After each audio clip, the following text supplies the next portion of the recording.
warahmatullahi wabarakatuh. Yang terhormat Bapak Dosen Joko Rahadi Wibowo, selaku dosen pengampu mata kuliah Ilmu Pengetahuan Sosial MI atau SD. Beserta salam tak lupa kita curahkan kepada junjungan kita Nabi besar Muhammad Sallallahu Alaihi Wasallam. Selanjutnya perkenalkan, nama saya Nabila Arnani Putri dengan NIM 2020201131 dengan nomor absen 23. Di sini saya akan menjelaskan materi dari kelompok 2 yang berjudul Karakteristik Tujuan Pembelajaran dan Ruang Lingkup Materi Ilmu Pengetahuan Sosial. Nah, selanjutnya karakteristik tersebut mempunyai empat pembagian, yaitu 1. Pengertian ilmu pengetahuan sosial, yang kedua karakteristik materi ilmu pengetahuan sosial, yang ketiga tujuan pembelajaran ilmu pengetahuan sosial MI atau SD tadi, yang terakhir itu ruang lingkup materi ilmu pengetahuan sosial. Nah, di sini kita akan bahas satu persatu mengenai pembahasan dari 4 tersebut. Yang pertama kita akan membahas pengertian ilmu pengetahuan sosial. Nah, ilmu pengetahuan sosial ini dimulai dari tingkat SD atau MI, SMP atau MTS, serta SMA atau MA. Nah, ilmu pengetahuan sosial ini memuat materi geografi, sejarah, sosiologi, dan ekonomi. Nah, melalui mata pelajaran IPS ini, peserta didik itu dituntut untuk menjadi warga negara yang demokratis serta bertanggung jawab. Nah, ilmu pengetahuan sosial ini memiliki konsep atau tujuan juga, ada 4. Yang pertama itu mengenal konsep-konsep yang berkaitan dengan kehidupan masyarakat dan lingkungannya.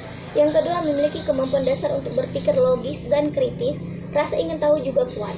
Nah, yang ketiga, memiliki komitmen dan kesadaran terhadap nilai-nilai dan kemanusiaan. Yang keempat, memiliki kemampuan berkomunikasi, bekerja sama, serta berkompetensi dalam masyarakat yang majemuk. Selanjutnya, kita akan membahas materi tentang karakteristik materi ilmu pengetahuan sosial MI atau SD tadi. Nah, karakteristik ini mempunyai sifat khas sesuai dengan perwatakan tertentu. Karakteristik ini mempunyai 5 bagian, yaitu ilmu pengetahuan sosial tersebut merupakan gabungan dari unsur geografi, sejarah, ekonomi, hukum politik, kewarganegaraan, sosiologi. Bahkan juga itu ada pendidikan dan agama. Yang kedua, IPS ini dirancang untuk mengembangkan pengetahuan, pemahaman, dan analisis. Yang ketiga, IPS ini dari kelas 1 sampai kelas 6 itu berdiri sendiri, tetapi pembelajarannya diberikan secara tematik terpadu tadi dengan mata pelajaran lain. Yang keempat, itu ilmu pengetahuan sosial ini sangat menekankan pengenalan peserta didik terhadap lingkungan.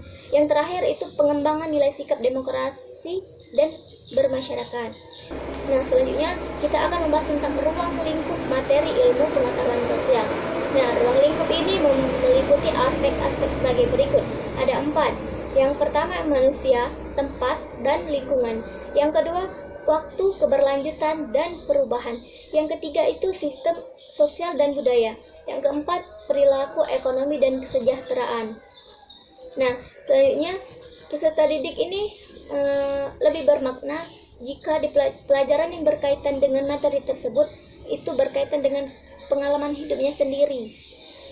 Nah, selanjutnya dari ruang lingkup ini juga ada yang ditetapkan dari Kementerian Pendidikan Kebudayaan pada tahun 2016.